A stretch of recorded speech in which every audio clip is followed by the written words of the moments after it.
नमस्कार दोस्तों, मैं हूँ आपकी दोस्त शिखा। हमारे आज के इस सेशन में हम एमपीपीएससी प्री के यूनिट 2 के third topic major arts and sculpture of Madhya Pradesh की प्रमुख कला एवं स्थापत्य कला को डिस्कस करेंगे। कला क्या होती है दोस्तों? कला का अर्थ होता है रचना करना। ये कोई बड़ा या छोटा कोई भी कार्य हो सकता है जिसमें किसी व्यक्ति को विशेषता हासिल है। कला उस हर कार्य में है जो कि मनुष्य कार्य करता है। अपनी किसी भी क्षमता का अच्छे से प्रस्तुतिकरण करना, जैसे कोई अच्छे से डांस करता है या बजाता है कुछ या गाता है। नृत्य, गायन, वादन, भवन निर्माण, डिजाइनिंग, मूर्तिकला, ये सब कला के उदाहरण हैं। फिर हम स्थापत्य कला की बात करें तो ये बिल्डिंगों के संदर्भ में रहती है। इमारतों को निर्माण करने और डिजाइन करने की कला है। मध्य प्रदेश की प्रमुख कलाओं की बात करें क्योंकि मध्य प्रदेश में आदिवासी जनजाति का बाहुल्य है और ग्रामीण जनसंख्या का भी, इसलिए यहाँ पर विभिन्न प्रकार की शिल्प कलाएं विकसित हुई है। काष्ठ शिल्प, लकड़ी का प्रयोग करके निर्माण व डिजाइनिंग करना। आदिम युग से ही मनुष्य ने गाड़ी के पहियों, देवी देवताओं की मूर्ति, घरों के दरवाजों, पाटों, मुकुट आदि के रूप में काष्ठ शिल्प का निर्माण किया। प्रदेश में कोरकू व भील आदिवासी क्षेत्रों में काष्ठ शिल्प का महत्वपूर्ण विकास हुआ है। इसमें लकड़ी से डिजाइन बनती है, विभिन्न प्रकार के पहिए, मूर्तियां आदि। फिर हम कंघी शिल्प की बात करें तो इसके अंतर्गत विभिन्न प्रकार की कंघियां बनाई जाती है और सबसे पहले कंघी बनाने का श्रेय बंजारा जनजाति को है। प्रदेश में कंघी तेल के प्रमुख केंद्र उज्जैन, रतलाम, नीमच है। आदिवासियों द्वारा कंघियों पर अलंकरण, गोदना, भित्ति चित्रों का निर्माण भी किया जाता है। खराज शिल्प, प्रदेश के श्योपुर, बुधनी, रीवा, मुरैना की खराद कला प्रसिद्ध है। सागवान, दूधी, कदम्ब, गुर्जेल, मेडला, सलाई, खेर आदि वृक्षों की लकड़ी पर की जाती है। जो सागवान मोटा पेड़ रहता है, मोटी लकड़ी रहती है, उस पर डिजाइन करी जाती है। इससे विभिन्न प्रकार के खिलौने और सजावट की सामग्री बनाई जाती है। टेराकोटा शिल्प, मंडला जिले में निवास करने वाली जनजातियां गोंड, बेगा, प्रधान, धीमा, जिनवार और ओरिया पटरी टेराकोटा शिल्प के शिल्पी हैं। इस शिल्प में धार्मिक मान्यताओं और परंपराओं में काम आने वाली प्रतिमाओं का निर्माण होता है, जिसमें बड़ा देव, फुलवारी देवी की प्रतिमाएं, ये उनके देवता हैं जनजातियों के, की प्रतिमाएं प्रसिद्ध हैं। इस शिल्प में तरह तरह के खिलौने, सजावटी सामानों और गमलों का निर्माण किया जाता है। छिपा शिल्प हाथ से कपड़े पर बनाया जाता है, जिसमें भील आदिवासियों के विभिन्न जातीय प्रतीकों का समावेश होता है। जैसे कपड़े पे बनाया जाता है, हाथ से डिजाइन बनाते हैं अलग अलग तरह की। बाघ, कुक्षी, मनावर, उज्जैन छिपा शिल्प के प्रमुख केंद्र हैं।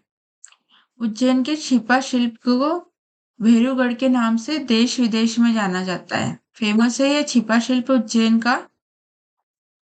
महेश्वरी साड़ी, इसको स्थापित करने का श्रेय प्रसिद्ध शासिका अहिल्याबाई होलकर को है।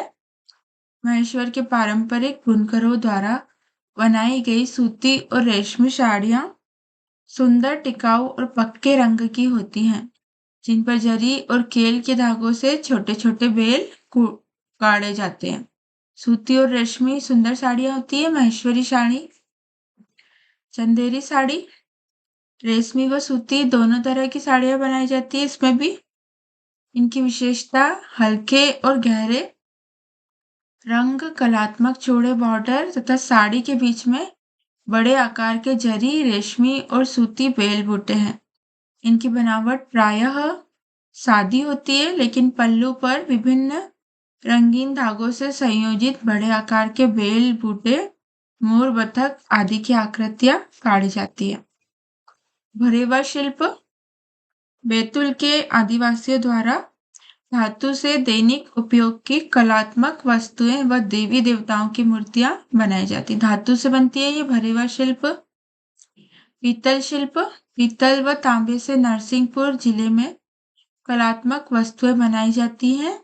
यहाँ प्रमुख रूप से बर्तन बनाने का काम होता है, जिसमें परात, डेगची, गंज, बड़ी बड़ी परातें बर्तन टाइप में शामिल है। धातु शिल्प, सतना के उछेरा कस्बे में कांसे की प्रसिद्ध बटलोही, जो बटलोही होती है जिसमें गांव में दाल वगैरह बनाई जाती है, उसके पात्र सतना के उचेहरा में बनाए जाते हैं। खिलौना शिल्प, सीहोर जिले में बुधनी तहसील काष्ठ कलाकृतियों के लिए प्रसिद्ध है। यहाँ पर लकड़ी के खिलौने बनाए जाते हैं। सुपारी शिल्प, रीवा में सुपारी पर मूर्तियां बनाई जाती है।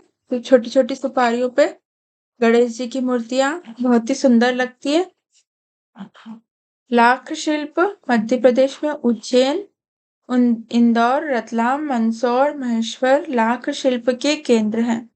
प्रदेश में लखार जनजाति, ये जनजाति लखार याद रखेंगे दोस्तों, ये लाख का कार्य करती है। द्वारा लाख के चूड़े, कलात्मक खिलौने, श्रृंगार पेटियां, डिब्बियां, अलंकृत पशु पक्षी आदि वस्तुएं बनाई जाती हैं। भीली शिल्प, धार व झाबुआ क्षेत्र में भीली महिलाएं दैनिक उपयोग के लिए सुंदर कोमल बटवा, मोती, माला व थैलियां बनाती हैं।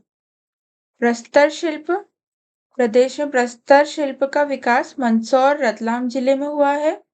इन जिलों में गुर्जर, गायरी, जाट और भील जातियों द्वारा पत्थरों से मूर्तियां, सौंदर्यात्मक एवं दैनिक उपयोग की विभिन्न वस्तुएं बनाई जाती हैं। मिट्टी शिल्प सर्वाधिक प्राचीन शिल्पकला है। मनुष्य ने अपने आरंभिक समय से ही विभिन्न तरह के खिलौने, मूर्तियां आदि बनाए हैं।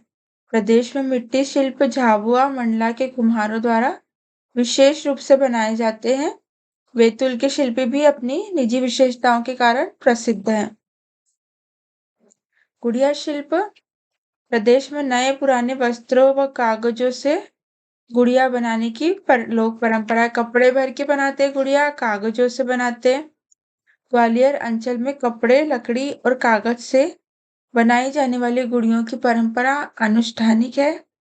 ग्वालियर अंचल की गुड़ियाएं अपने विशिष्ट आकार, प्रकार व वेशभूषा के कारण प्रसिद्ध हैं। कठपुतली शिल्प, कठपुतली के द्वारा ऐतिहासिक घटनाओं एवं कथाओं को नाटकीय अंदाज में प्रस्तुत किया जाता है।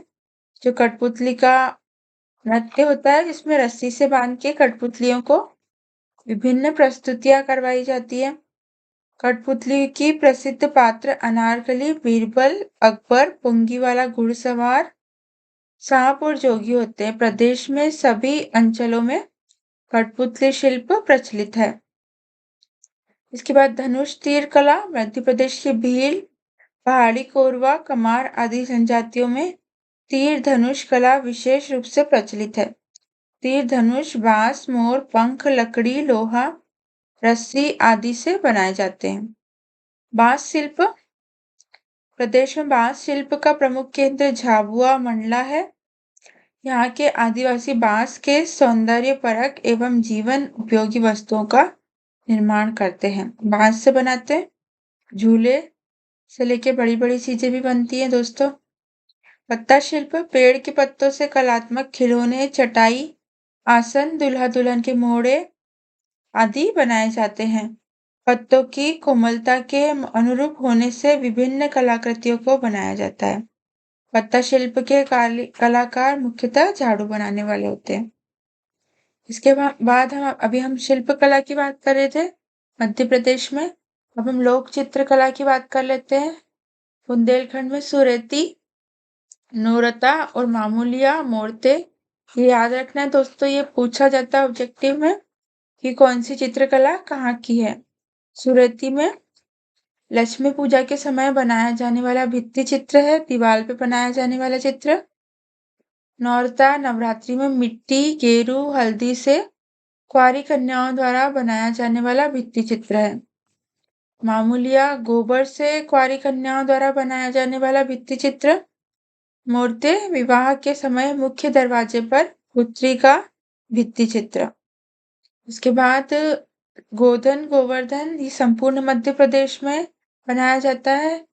गोबर से बनाए जाते हैं दोस्तों। दिवाली पर भाई दूज के दिन के अगले दिन। इसके बाद बुंदेलखंड बघेलखंड में मुरैला दीवारों पर विभिन्न रंगों से मोर के भित्ति चित्र बनाए जाते हैं। इसके बाद बराइन वधु मंडप में विवाह के अवसर पर बनाए जाते हैं। मांडना मालवा और निमाड़ में खंडवा खरगोन मालवा का चित्र दिवाली के समय घर आंगन में बनाए जाते हैं रंगोली टाइप में। चित्रावन विवाह के समय पर घर की मुख्य दीवार पर बनाया जाने वाला भित्ति चित्र है।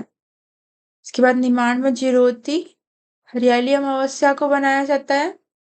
थापा सेली सप्तमी पर हाथ का थापा लगाया जाता है। खोपड़ी पूजन देव प्रबोधनी 11 को खोपड़ी पूजन किया जाता है। ईरत विवाह में कुल देवी का भित्ति चित्र बनाकर पूजा की जाती है। पगलिया पहले शिशु जन्म पर शुभ संदेश का रेखांकन किया जाता है। कांचली भरन विवाह के अवसर पर दूल्हा दुल्हन के मस्तक पर कांचली भरी जाती है।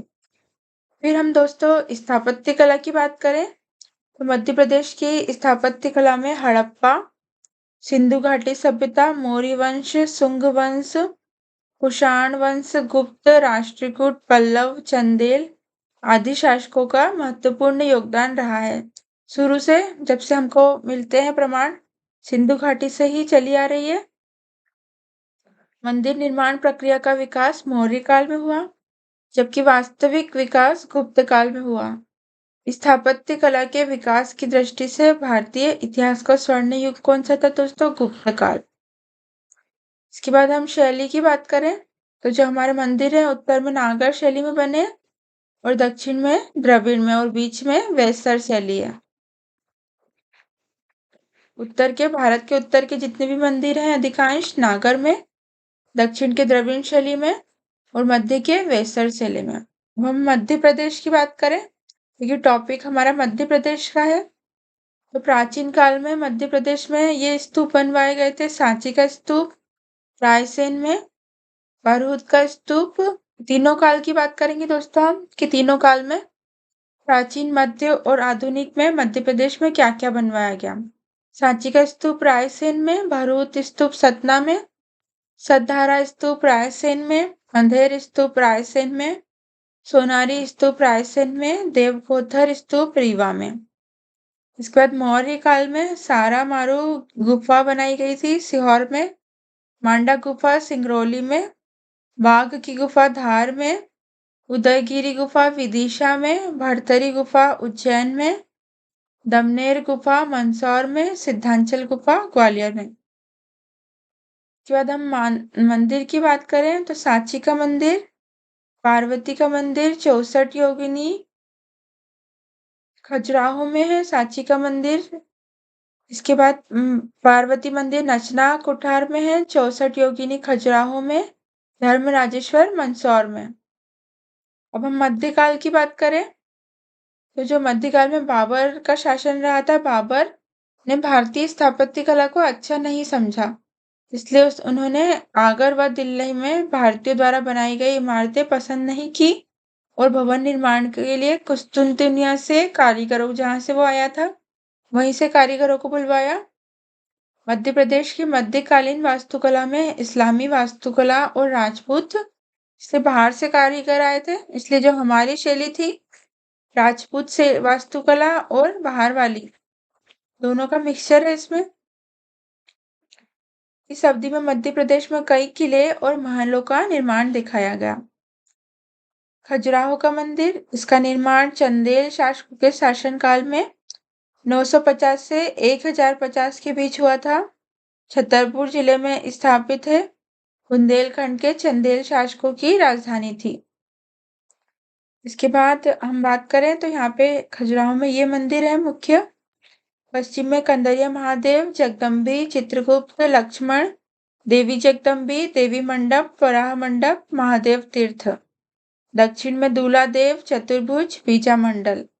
पूर्व में वामन मंदिर, जावरी, आदिनाथ, पार्श्वनाथ, शांतिनाथ, घटाई, ब्रह्मा और हनुमान मंदिर है। अब हम मध्य प्रदेश में इस्लामी वास्तुकला की बात करें तो मस्जिदें बनी है भोपाल में ताज उल इस्लाम मोती मस्जिद, जामा मस्जिद, मांडू में जामी मस्जिद, होसंग शाह का मकबरा, बुरहानपुर में शाहनवाज खान काला ताजमहल भी बोलते हैं इसको का मकबरा, चंदेरी का किला, मंदसौर का किला, मंडला में मोती पैलेस। मध्य प्रदेश की मालवा सल्तनत दिल्ली सल्तनत के समय जो वास्तुकला थी, धार स्थित मांडू महल मालवा वास्तुकला का उदाहरण है। फिर हम इंडो इस्लामिक की बात करें, मतलब राजपूत और इस्लामी दोनों का मिक्सचर। बाहर से कारीगर आए थे और यहाँ की कला राजपूत दोनों का मिक्सचर हो रहा था। ओरछा में जहांगीर महल, दतिया पैलेस, शिवपुरी में सिंधिया की छत्रियां, गोहर पैलेस, शोकत पैलेस, भोपाल में जहांनुमा पैलेस, असीरगढ़ का किला, बुरहानपुर का किला, राजवाड़ा इंदौर में। फिर हम औपनिवेशिक वास्तुकला की बात करें तो मध्य प्रदेश मध्य भारत में स्थित है। भारत के बीच में जो तीसरे एंग्लो मराठा युद्ध 1817 से 19 के बाद अंग्रेजों के औपनिवेशिक शासन के अधीन आया। औपनिवेश मतलब किसी भी देश को अपने नियंत्रण में लाना आर्थिक लाभ के उद्देश्य से, तो औपनिवेशिक शासन के अधीन आया था। इसके बाद इस समय निम्नानुसार निर्माण हुए। ग्वालियर का जय विलास महल, इसके वास्तुकार ये याद रखेंगे दोस्तों माइकल फेलोज थे, sir Michael fellows. Jiwaji Rao Scindia के शासनकाल में निर्माण हुआ। पचमढ़ी चर्च जेम्स फोर्सिथ ने खोज की, जो कि विक्टोरियन वास्तुकला की शुरुआत थी। बंगले, भवन और चर्च बनाए गए थे। 1875 के आसपास वास्तुकला की गौथिक शैली में बनाया गया था। लाल बलुआ पत्थर का प्रयोग किया गया और अतिरिक्त सहारे के लिए चर्च की नींव बिना किसी खंबे के बनाई गई है।